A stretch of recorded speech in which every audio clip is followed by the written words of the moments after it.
Hello बच्चों, Vaishnavi study institute में आपका हार्दिक स्वागत है।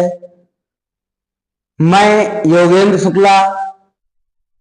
कल मैंने आपको पिछली क्लास में आपको ये बताया कि सम संख्याएं क्या होती हैं, विषम संख्याएं क्या होती हैं, अभाज्य संख्याएं क्या होती हैं, भाज्य क्या होती हैं, प्राकृतिक संख्याएं क्या होती हैं और प्राकृतिक संख्याएं कहाँ शुरू होती हैं, सबसे छोटी प्राकृतिक संख्या कौन सी होती है, सबसे छोटी सम संख्या कौन सी होती है, सबसे छोटी विषम संख्या कौन सी होती है। इसके बारे में हमने आपको कल वाली क्लास में बताया था। तो आज हम आपको बताने वाले हैं भाज्यता की जांच। भाज्यता की जांच में हम आपको बताएंगे कि कौन सी संख्या किस संख्या से कटेगी, कौन सी संख्या किस संख्या से नहीं कटेगी, और आप कितनी भी बड़ी संख्या हो उसे देखकर आप बता देंगे कि यह संख्या इस संख्या से विभाजित हो जाएगी। तो सबसे पहले हम बात करते हैं आज की क्लास में भाज्यता की जांच। देखिए, आप समझिए, भाज्यता की जांच। भाज्यता की जांच।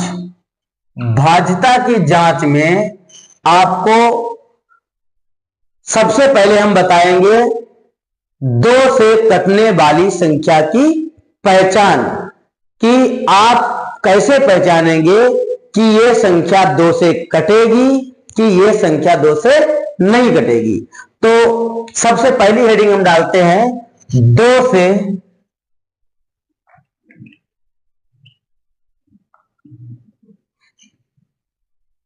कटने वाली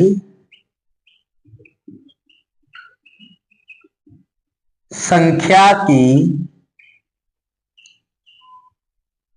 पहचान। 2 से कटने वाली संख्या की पहचान। देखिए आप, जिस संख्या का अंतिम अंक 0, 2, 4, 6, 8 हो तो वह संख्या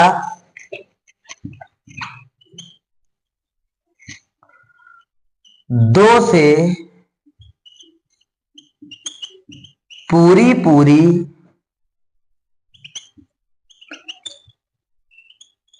विभाजित हो जाएगी। 2 से कटने वाली संख्या की पहचान क्या होती है? जिस संख्या का अंतिम अंक या तो 0 हो, या 2 हो, या 4 हो, या 6 हो, या 8 हो, तो वह संख्या 2 से पूरी विभाजित हो जाएगी। विभाजित हो जाएगी का मतलब कट जाएगी। तो अब आप इसका उदाहरण समझिए। उदाहरण के लिए, उदाहरण जैसे आपकी संख्या हमने लिख दी है 142, या हमने आपकी संख्या लिख दी है 1000, या लिख दिया है 176, या लिख दिया है आपका 68। तो आप देख रहे हैं कि 142 का अंतिम अंक क्या है? 2 है। 1000 का अंतिम अंक क्या है? 0 है। 176 का अंतिम अंक क्या है? 6 है। 68 का अंतिम अंक क्या है? 8 है। तो हमने आपको जो परिभाषा लिखाई है कि जिस संख्या का अंतिम अंक या 0 हो, 2 हो, 4 हो, 6 हो, 8 हो, इन 5 अंकों में से अगर किसी संख्या का अंतिम अंक इनमें से कोई एक होगा तो वह संख्या 2 से पूरी कट जाएगी। तो आप इस परिभाषा को याद करके आप कितनी भी बड़ी संख्या हो तो आप बता सकते हैं कि यह संख्या 2 से कटेगी कि यह संख्या 2 से नहीं कटेगी। समझिए आप, जैसे कोई बड़ी संख्या आप ले लीजिए 1 7 8 6 5 4, यह संख्या है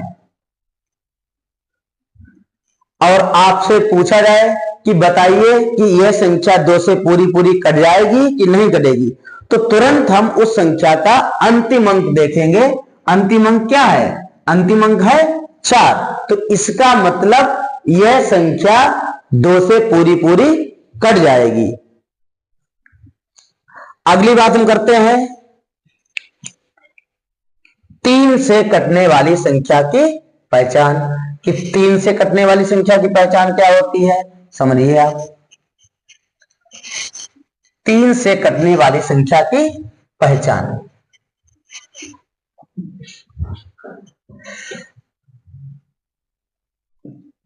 तीन से कटने वाली संख्या की पहचान। 3 से कटने वाली संख्या की पहचान क्या होती है? आप कैसे पता लगाएंगे कि यह संख्या 3 से कटेगी या यह संख्या 3 से नहीं कटेगी? तो इसकी परिभाषा क्या होती है, पहचान क्या होती है, वो आप देखिए इधर।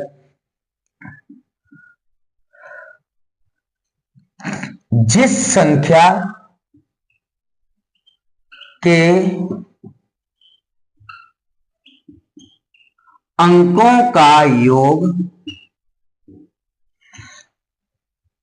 3 से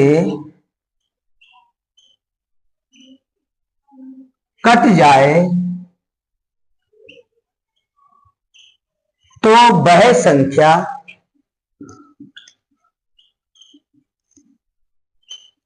तीन से पूरी पूरी कट जाएगी। जिस संख्या का अंकों का योग 3 से कट जाए तो वह संख्या 3 से पूरी पूरी कट जाएगी। अब इसका उदाहरण समझिए आप, कैसे आप पता लगाएंगे। देखिए आप, जैसे उदाहरण के लिए हमने एक संख्या लिखी है 75 और आपसे ये पूछा गया कि 75 3 से कटेगा कि नहीं कटेगा, तो तुरंत हम क्या करेंगे, उस संख्या के अंकों का क्या करेंगे, उस संख्या के अंकों का योग करेंगे। तो 75 के अंकों का योग करिए। 75 में 2 अंक हैं, एक है 7 और एक है 5। तो 7 + 5 बराबर होता है आपका 12।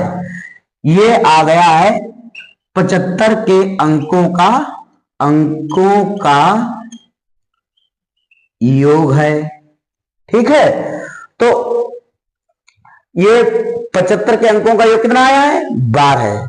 अब समझिए आप, अब हमें आप ये बताइए कि 75 जो है ये 3 से कटेगा कि नहीं कटेगा। तो तुरंत आप उसके अंकों का योग देखेंगे। यदि अंकों का योग 3 से कट रहा है तो वह संख्या भी 3 से पूरी पूरी कटेगी। जैसे 3 से अगर 12 भाग करें तो 3 एकम 3 और 3 चक्कू 12। ठीक है, तो जब अंकों का योग 3 से कट रहा है तो यहां से यह क्लियर होता है कि यह आपकी संख्या जो 75 है यह भी 3 से पूरी पूरी कट जाएगी। ठीक है, 3 से काटिए, 3 एकम 3, 3 दूनी 6, बचा 1, हुआ 15, 3×5 = 15। ये आपका भागफल आया कितना, 25। तो इसी प्रकार आप कोई दूसरी संख्या ले सकते हैं। जैसे आपने ले लिया 123, अब आप इसके अंकों का योग करिए, इसमें 3 अंक हैं, 1 है, 2 है और 3 है, तो 1 प्लस 2 और प्लस 3 बराबर 6। अब 6 जो है वो 3 से कट रहा है, 3 दूनी 6, तो 123 भी 3 से पूरा पूरा कट जाएगा। इस प्रकार आप किसी भी संख्या को चेक कर सकते हैं कि इस 3 से कटेगा कि नहीं कटेगा। तुरंत आप उस संख्या के अंकों का योग करिए। अगर अंकों का योग 3 से कट रहा है तो वह संख्या निश्चित रूप से 3 से विभाजित हो जाएगी, यानी कट जाएगी। इस प्रकार आप कोई भी संख्या ले सकते हैं।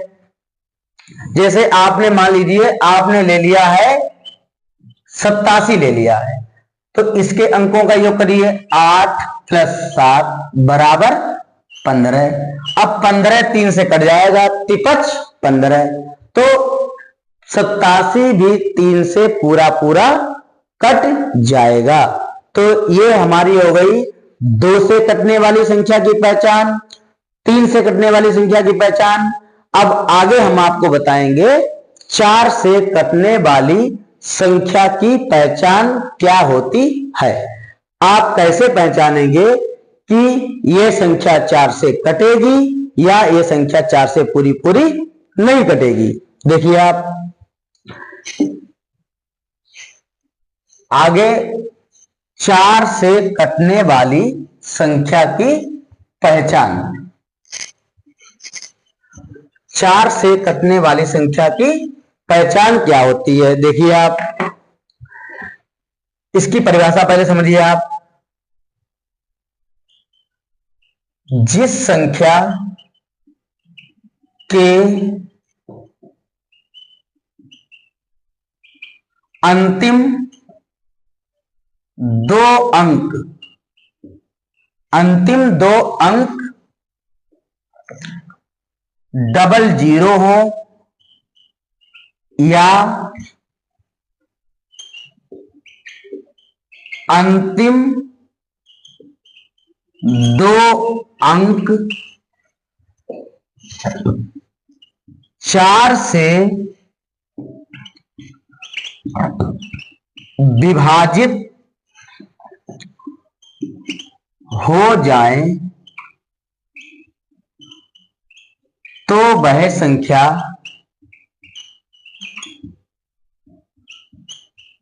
4 से पूरी पूरी विभाजित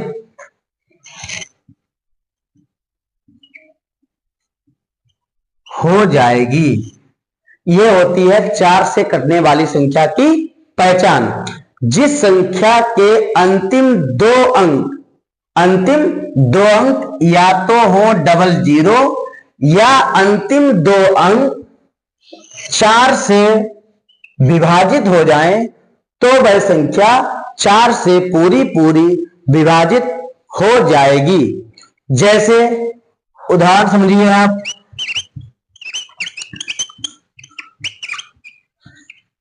जैसे आपका 1048 है।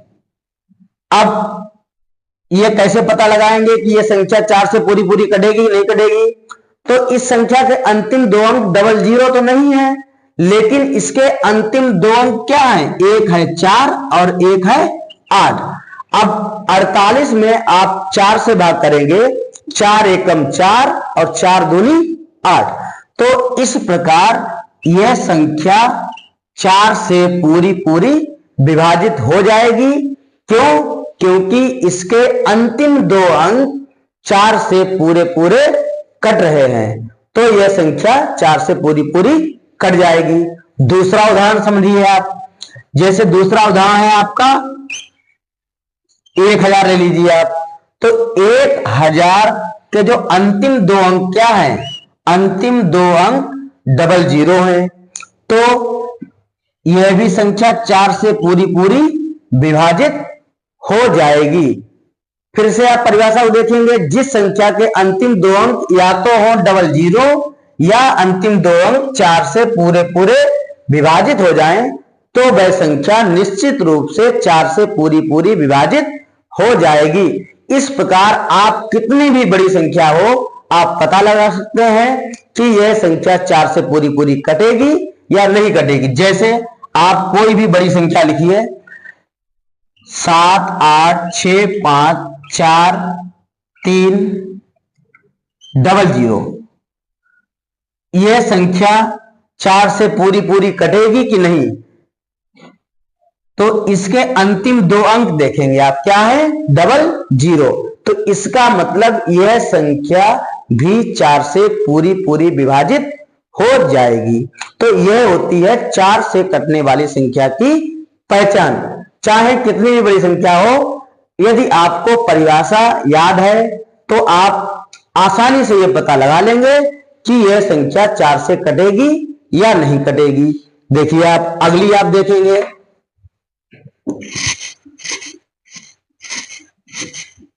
अगली आप देखेंगे 5 से कटने वाली संख्या की पहचान। 5 से कटने वाली संख्या की पहचान क्या होती है? देखिए, जिस संख्या का अंतिम अंक 0 या 5 हो, तो वह संख्या 5 से पूरी पूरी कट जाएगी। जिस संख्या का अंतिम अंक या तो 0 हो या 5 हो, तो वह संख्या 5 से पूरी पूरी कट जाएगी। अब इसका भी आप उदाहरण समझिए, आप कैसे पहचानेंगे? उदाहरण, आप कोई भी संख्या ले सकते हैं जो आपकी इच्छा हो। आप कोई भी संख्या लीजिए, जिसे लिखा है 750। अब 750 5 से पूरा पूरा कटेगा कि नहीं कटेगा? तो आप इसका अंतिम अंक देखेंगे। अंतिम अंक है क्या? 0। और हमारी परिभाषा भी यही कहती है कि जिस संख्या का अंतिम अंक या तो 0 हो या 5 हो, तो वह संख्या 5 से पूरी पूरी कट जाएगी। तो इसका अंतिम अंक 0 है, तो यहां से यह क्लियर हो रहा है कि यह संख्या 5 से पूरी पूरी कट जाएगी। ठीक है, अगला उदाहरण आप देखेंगे। अगला उदाहरण मान लीजिए आप 3 5 8 5 है। तो यह संख्या बताइए 5 से पूरी पूरी कटेगी कि नहीं कटेगी? आप तुरंत उसका अंतिम अंक देखेंगे। अंतिम अंक किसी संख्या का ये वाला होता है, इस साइड का ये अंक अंतिम अंक होता है, और इस संख्या का अंतिम अंक 5 है, तो यह संख्या 5 से पूरी पूरी कट जाएगी। अब आप किसी भी संख्या को ले लीजिए, आप तुरंत बता देंगे कि यह संख्या 5 से पूरी पूरी कटेगी या नहीं कटेगी। जैसे आप उदाहरण लीजिए, आपका 123 है मान लीजिए। अब अगर आपसे पूछा जाए कि बताइए यह संख्या 5 से पूरी पूरी कटेगी, तो यह संख्या 5 से पूरी पूरी नहीं कटेगी। क्यों? क्योंकि इसका अंतिम अंक है 3, जबकि 5 से कटने वाली संख्या की जो परिभाषा है वो ये कहती है कि संख्या का अंतिम अंक या तो 0 हो या 5 हो, तभी वह संख्या 5 से पूरी पूरी कटेगी। तो अब आप यह बता सकते हैं कि संख्या 5 से यह कटेगी या नहीं कटेगी। अब आगे चलते हैं और बात करते हैं 6 से कटने वाली संख्या की पहचान। बात करते हैं 6 से कटने वाली संख्या की पहचान की, कि 6 से कटने वाली, अब आप पहचानेंगे कि 6 से कटने वाली संख्या की पहचान क्या होती है। देखिए आप 6 से कटने वाली संख्या की पहचान। देखिए अब आप इसकी परिभाषा समझिए। जिस संख्या सॉरी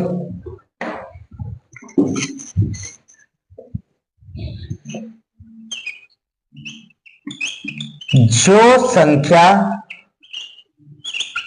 2 और 3 से कट जाए तो वह संख्या 6 से भी कट जाएगी। जो संख्या 2 से कट जाए और 3 से कट जाए तो वह संख्या निश्चित रूप से 6 से भी कट जाएगी। अब आप इसका भी उदाहरण समझिए। उदाहरण के लिए हमने ले लिया है, मान लीजिए 18। अब परिभाषा हमारी ये कहती है कि संख्या 2 से भी कटे और 3 से भी कटे तभी वह संख्या 6 से पूरी पूरी कटेगी। अब हम चेक करेंगे क्या 18 2 से पूरा पूरा कट रहा है।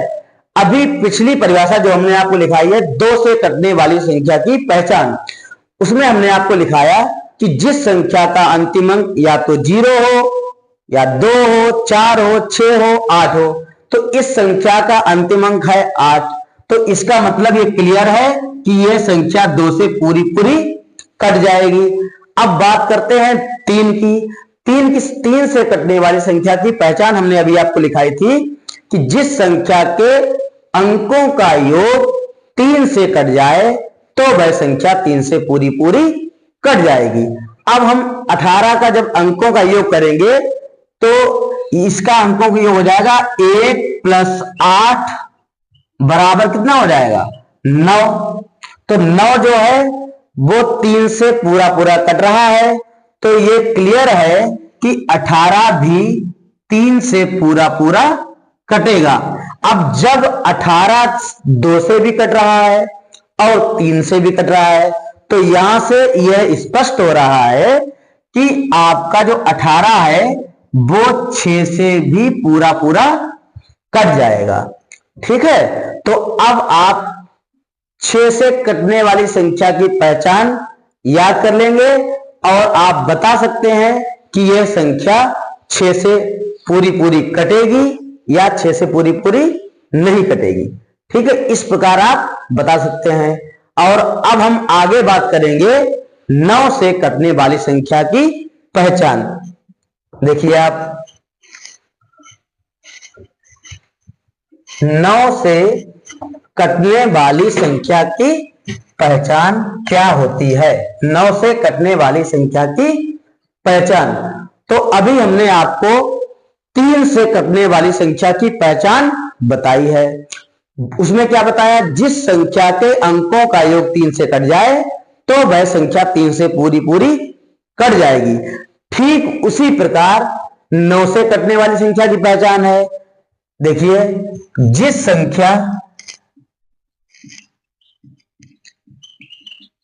संख्या के अंकों का योग 9 से कट जाए तो वह संख्या 9 से पूरी पूरी कट जाएगी। अब इसका भी आप उदाहरण समझिए।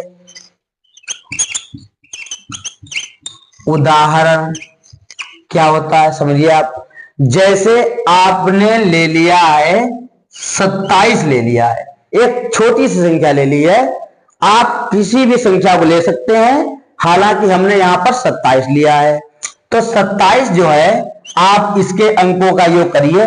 आप 2 और 7 को जोड़ेंगे, आपका हो जाएगा 9। और 9 से कट रहा है तो यह 27 भी जो है वो 9 से पूरा पूरा कट जाएगा। इसके आगे आप ले सकते हैं कोई भी संख्या ले लीजिए आप, जैसे आप 27 ले लिया आपने, इसके बाद में आप जो इच्छा हो आप वो संख्या ले सकते हैं। जैसे आपने ले लिया है, लीजिए 108 ले लीजिए, आप इसके अंकों का योग करिए। इसमें 3 अंक हैं, एक है 1 आपका, एक 0 है, एक आपका 8 है। तो आप इन्हें जोड़िए, 1 प्लस 0 प्लस 8। 1 में 0 जोड़ेंगे तो 1 रहेगा और उसमें 8 जोड़ देंगे तो आपका कितना हो जाएगा 9। तो 9 9 से कट रहा है, तो इस प्रकार ये 108 भी 9 से पूरा पूरा कट जाएगा। तो इस प्रकार आप इन सभी कटने वाली संख्या की पहचान से ये पता लगा सकते हैं कि कौन सी संख्या किस संख्या से कट रही है। तो आज जो हमने आपको ये भाज्यता की जांच के बारे में बताया है, अब एक बार आप कम समय में फिर से समझ लीजिए कि इसका जो है महत्व कहां पर है और ये चीजें आपको कहां पर काम आएंगी। समझिए आप, जैसे अभी हमने आपको बताया 2 से कटने वाली संख्या की पहचान क्या होती है, 3 से, 4 से, 5 से, 6 से और 9 से कटने वाली संख्या की पहचान। अब कल वाली जो क्लास में हमने आपको बताया था कि सम संख्या क्या होती है, उसकी परिभाषा हमने आपको बताई कि जो संख्या 2 से पूरी पूरी कट जाए तो वह संख्या सम संख्या कहलाती है। अब आप कैसे पहचानेंगे कि कौन संख्या 2 से कटेगी, ये अभी हमने आपको बताया कि जिस संख्या का अंतिम अंक 0, 2, 4, 6, 8 हो तो वह संख्या 2 से पूरी पूरी कट जाएगी। और जब 2 से पूरी पूरी कट जाएगी तो कौन सी संख्या कहलाएगी, सम कहलाएगी। और जब 2 से पूरी पूरी नहीं कटेगी तो वह संख्या क्या कहलाएगी, आपकी विषम संख्या कहलाएगी। तो सबसे पहले आप याद करेंगे कि 2 से कटने वाली संख्या की पहचान क्या होती है। जब आप ये पता लगा लेंगे कि ये संख्या 2 से कट जाएगी तो आपकी सम, और नहीं तो आपकी वह विषम संख्या हो जाएगी। ठीक है, तो आज की क्लास में हमने आपको भाज्यता की जांच के बारे में बताया है। इस टॉपिक से आप किसी भी संख्या को देखकर बता सकते हैं कि यह संख्या 2 से कटेगी या 3 से कटेगी। जैसे आप उदाहरण ले लीजिए, कुछ भी ले लीजिए आप, जैसे आपने ले लिया है 75 और अगर आपसे पूछा जाए कि क्या यह संख्या 2 से कटेगी तो इसका अंतिम अंक है 5, जबकि परिभाषा हमारी कहती है कि अंतिम अंक होना चाहिए 0, 2, 4, 6, 8। तो यह संख्या 2 से पूरी पूरी नहीं कटेगी, ये तो क्लियर हो गया। अब नहीं कटेगी तो इस संख्या क्या कहलाएगी, ये संख्या कहलाएगी आपकी विषम कहलाएगी। इसी प्रकार आपने अगर 88 ले लिया तो ये इसका अंतिम अंक है कितना 8 और ये 2 से कट जाएगी तो ये कौन सी कहलाएगी संख्या, सम कहलाएगी। तो आप इससे ये पता लगा सकते हैं कि संख्या सम है या विषम है। और आप कितनी भी बड़ी संख्या हो आप पता लगा सकते हैं कि ये सम है या विषम है। आप संख्या ले लीजिए 75, 88, 63, ये संख्या बताइए सम है या विषम है। ये संख्या 2 से पूरी पूरी नहीं कटेगी क्योंकि इसका अंतिम अंक कितना है, इसका अंतिम अंक है 3। तो यह संख्या 2 से नहीं कटेगी और नहीं कटने पर वो हमारी संख्या कहलाती है क्या, विषम। कितनी भी संख्या बड़ी हो कितनी भी छोटी हो आप पता लगा सकते हैं कि यह संख्या सम है या विषम है, या 2 से कटेगी या नहीं कटेगी, 3 से कौन सी कटेगी, 4 से कौन सी कटेगी, 5 से कौन सी कटेगी, 6 से कौन सी कटेगी और 9 से कौन सी कटेगी। तो इस प्रकार आज की क्लास में यह हमारा क्लियर हो गया है कि आप किसी भी संख्या को किससे काट सकते हैं और किससे नहीं काट सकते हैं। तो ये आज की क्लास में हमारा जो बेसिक जो हमारा था, बेसिक में जो हमारा जो परिभाषाएं हैं सम विषम ये सब हमारा जो है क्लियर हो गया है। ठीक है, अब कल वाली क्लास में थोड़ा आपका बचा था सम विषम ने करा दिया था आपका। अब थोड़ा सा आपका बचा था सह अभाज्य संख्याएं क्या होती हैं, तो थोड़ा हम उसके बारे में भी आपको बता दे रहे हैं कि वो सह अभाज्य संख्याएं आप कैसे पहचानेंगे कि यह संख्याएं सहभाज्य हैं कि नहीं है।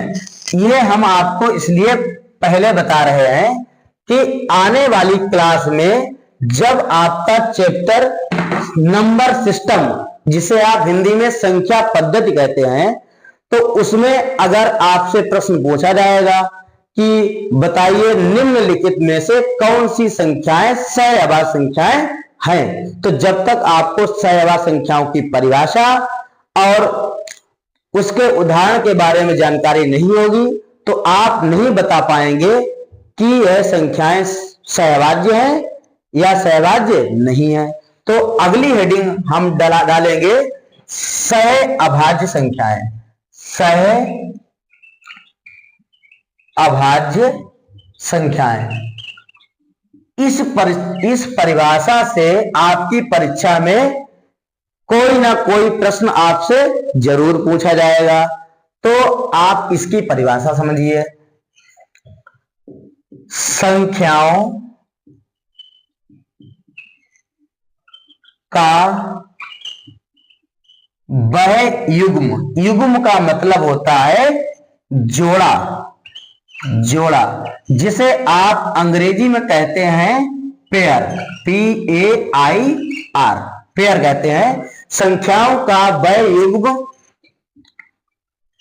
जिनका एक के अतिरिक्त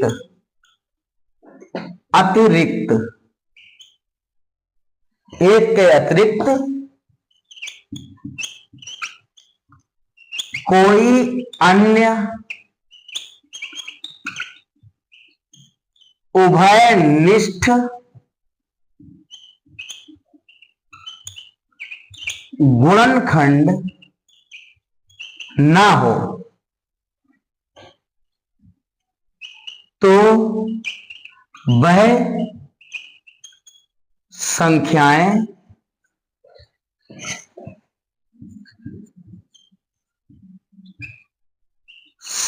सहअभाज्य संख्याएं कहलाती हैं। अब आप पुनः इस परिभाषा को पहले अच्छी तरह से समझेंगे, फिर इसके उदाहरण के बारे में हम आपको समझाएंगे।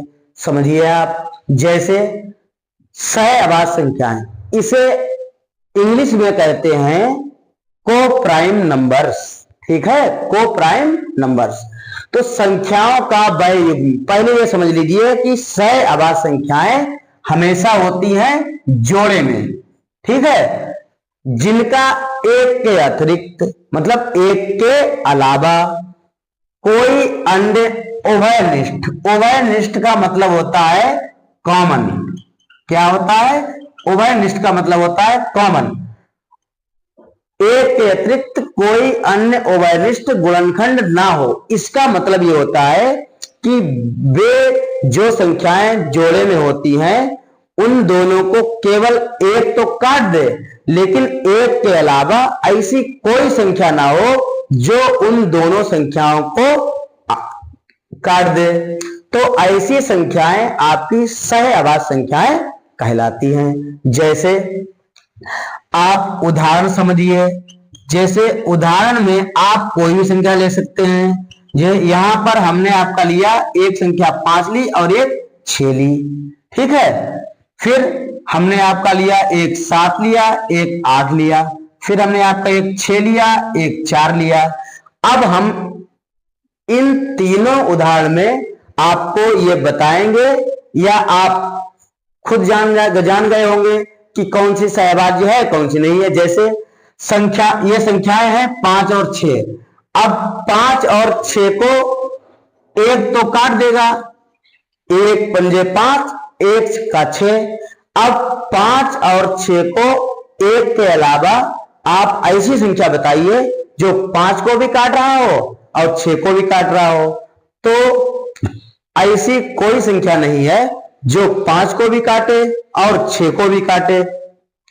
तो नहीं है। तो ये संख्याएं आपकी कहलाएंगी सह अभाज्य संख्याएं। अब आप 7 और 8 को देखेंगे। 7 और 8 को भी केवल एक काट पाएगा, 1 7 7 और 1 8 8।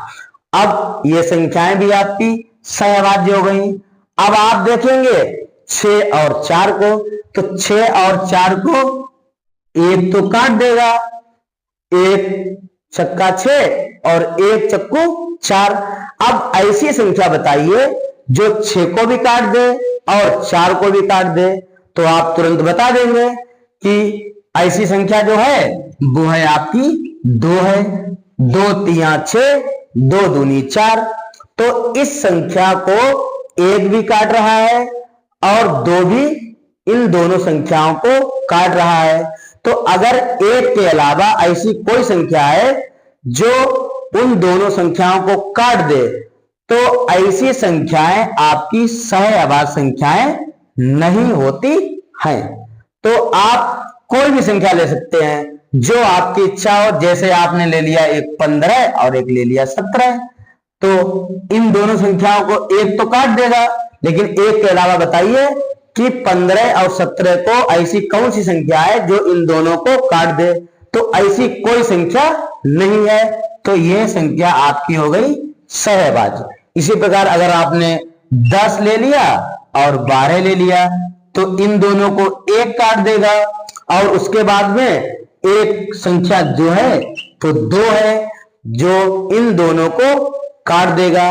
तो यह संख्या है जो, जब एक के अलावा भी कोई संख्या ऐसी है जो इन दोनों काट रही है, तो यह संख्या आपकी सहअभाज्य संख्या नहीं है। और आपसे अब इस जो परिभाषा से आपसे परीक्षा में प्रश्न कैसे पूछा जाएगा वो समझिए आप। जैसे आप समझिए कि इससे परीक्षा में आपका जो प्रश्न है वो कैसे पूछा जाता है। जैसे आपने लासा मासा चैप्टर का नाम सुना होगा, तो उससे संबंधित आपसे प्रश्न कैसे पूछेगा? आपसे पूछेगा कि निम्नलिखित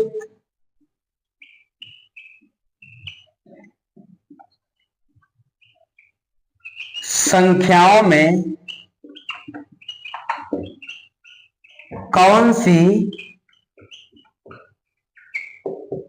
संख्याएं सहअभाज्य हैं? और आपको 4 ऑप्शन A, B, C और D दिया रहेगा। पहले में दिया रहेगा आपको 4 और 8 दिया रहेगा, 12 और 16 दिया रहेगा, 17 और 19 दिया रहेगा, 20 और 22 दिया रहेगा। तो आप इस प्रश्न में बताइए कि कौन सी संख्याएं आपकी सहअभाज्य संख्याएं हैं। तो पहला ऑप्शन देखेंगे आप, 1 से काटेगा और 2 भी इन दोनों संख्याओं को काट देगा, 2 दूनी 4, 2 चौकू 8। तो ये संख्याएं आपकी सहअभाज्य नहीं है। उसी प्रकार आप इसे देखेंगे, 1 से भी काटेगा और आपका 2 से भी काटेगा। इधर देखेंगे 1 से भी काटेगा और 2 से भी काटेगा। लेकिन तीसरा ऑप्शन जो आपका है 17 और 19, इसे केवल 1 काट पाएगा। 1 के अलावा ऐसी कोई भी संख्या नहीं है जो 17 को भी काटे और 19 को भी काटे। तो यह वाली संख्या आपकी सहअभाज्य संख्या हो गई। तो इस प्रश्न का जो सही उत्तर है वो कौन सा है? सी वाला है। और आपसे पूछा जाएगा, और किस प्रकार प्रश्न आपसे पूछा जाएगा?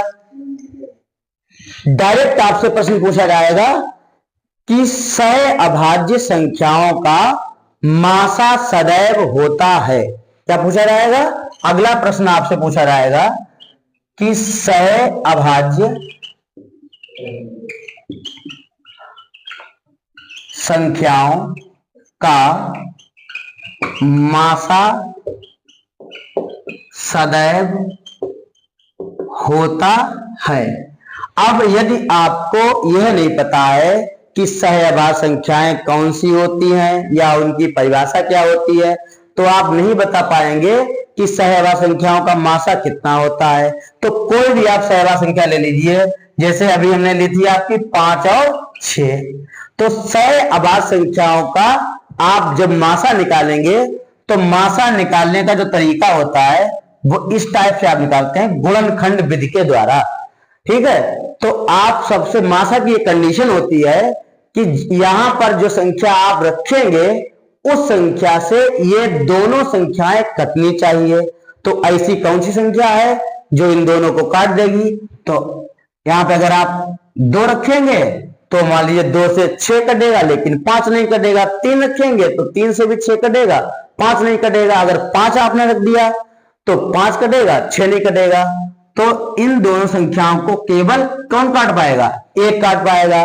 तो इस प्रकार आप ये याद कर सकते हैं कि सहअभाज्य जो संख्याएं होती हैं उनका मासा सदैव कितना होता है? उनका मासा सदैव 1 होता है। कोई भी सहअभाज्य संख्याएं हैं उनका मासा सदैव 1 होता है। तो इस प्रकार सहअभाज्य संख्याओं से परीक्षा में आपसे डायरेक्ट इस टाइप का प्रश्न पूछा जाएगा। और जो आपके मार्केट में बुक्स मिल रही हैं उनमें भी काफी प्रश्न ये दिए हैं इस टाइप के कि सहअभाज्य संख्याओं का मासा कितना होता है या उनका लासा कितना होता है या सहअभाज्य संख्या निम्नलिखित में से कौन सी है। तो इस प्रकार अब आप किसी भी सम विषम प्राकृतिक पूर्ण भाज्य अभाज्य सहअभाज्य या कौन सी संख्या किससे कटेगी, 2 से कौन सी कटेगी, 3 से कौन सी कटेगी, अब आप निश्चित रूप से आप ये बता सकते हैं कि ये संख्या 2 से कटेगी या नहीं कटेगी, सम है या विषम है। अब आज हमारा ये इस क्लास में पूरा जो आपका बेसिक है, जिसे आपको किसी भी चैप्टर या मैथमेटिक्स पढ़ने से पहले आपको इन चीजों की जानकारी होना बहुत ही आवश्यक है। यदि आपको इन चीजों की जानकारी नहीं है तो आप आने वाली जो हमारी क्लास है या जो आने वाले जो चैप्टर्स हैं, हमने आपको पहले ही बताया था कि मान लीजिए औसत से प्रश्न पूछा जाएगा तो आपको सम की जानकारी नहीं होगी तो आप औसत का प्रश्न नहीं कर पाएंगे। और अगर आपको सहअभाज्य या भाज्य के बारे में जानकारी नहीं है तो आप औसत का प्रश्न नहीं कर पाएंगे। तो इस प्रकार आज की क्लास में आपने इन सभी बेसिक चीजों को सीखा और ये जाना कि ये संख्याएं जो हैं किससे कटेंगी या किससे नहीं कटेंगी।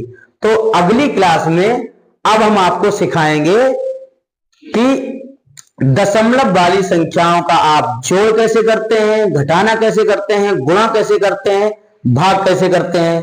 तो इसकी भी जानकारी आपको पहले ही होनी चाहिए, नहीं तो पता लगा आपसे कोई प्रश्न पूछ दिया गया तो आप उसमें जो है कंफ्यूज हो जाएंगे। जैसे मान लीजिए आपसे क्षेत्रफल का प्रश्न पूछा गया कि एक आयत है, उसकी लंबाई जो है वो 4.5 है और चौड़ाई जो है वो आपकी 2.4 है और मीटर है या सेंटीमीटर जो भी है आपका है। और आपसे पूछा गया कि बताइए इस आयत का क्षेत्रफल क्या होगा। तो आपको ये तो पता है कि आयत का क्षेत्रफल का सूत्र क्या होता है, आयत का क्षेत्रफल आपको पता है कि इसका सूत्र तो होता है लंबाई गुणे चौड़ाई, ये सूत्र होता है। यहां लिखेंगे आप 4.5, यहां लिखेंगे 2.4। अब समस्या ये यहां पर ये आएगी आपको कि दशमलव वाली संख्याओं का गुणा कैसे करें, या गुणा करने पर चलो मान लीजिए आपने गुणा कर ली तो फिर पॉइंट आप कहां पर लगाएंगे, पॉइंट की पोजीशन क्या रहेगी। तो अगर आपको दशमलव वाली संख्याओं का गुणा की जानकारी नहीं है, जोड़ की जानकारी नहीं है, तो आप ना तो सरलीकरण के प्रश्न कर पाएंगे ना आप क्षेत्रफल के प्रश्न कर पाएंगे। और अन्य चैप्टर जो है उनके भी प्रश्न आप नहीं कर पाएंगे जब तक आपको दशमलव का जोड़, घटाना, गुणा और भाग की जानकारी नहीं है। तो सबसे पहले इस online platform Vaishnavi study institute में आपको बेसिक जानकारी जो है वो आपको दे दी जाएगी। उसके बाद में हम विधिवत आपका जो चैप्टर है, संख्या पद्धति है, उसमें हम आपको ये बताएंगे कि इन सभी चीजों को हमने आपको पहले क्यों बताया, इनका यूज कहां पर है, और जब आप इन चीजों को सही से याद कर लेंगे, समझ लेंगे, तो जो संख्या पद्धति जो चैप्टर है उसे आप बहुत ही आसानी से एक ही क्लास में समझ जाएंगे कि आखिर इन नियमों का प्रयोग आप कहां कहां पर कर सकते हैं। तो इस प्रकार आज की क्लास में बस इतना ही। मिलते हैं अगली क्लास में दशमलव का जोड़, घटाना, गुणा और भाग के बारे में आपको जानकारी देंगे। और किसी प्रकार की अगर आपको आज की क्लास में समस्या हो तो आप कमेंट करके पूछ सकते हैं कि यहां पर इस प्रश्न का हमारा डाउट जो है वो हमारा क्लियर कर दीजिए। ठीक है, तो आज के लिए यहीं तक। धन्यवाद। बहुत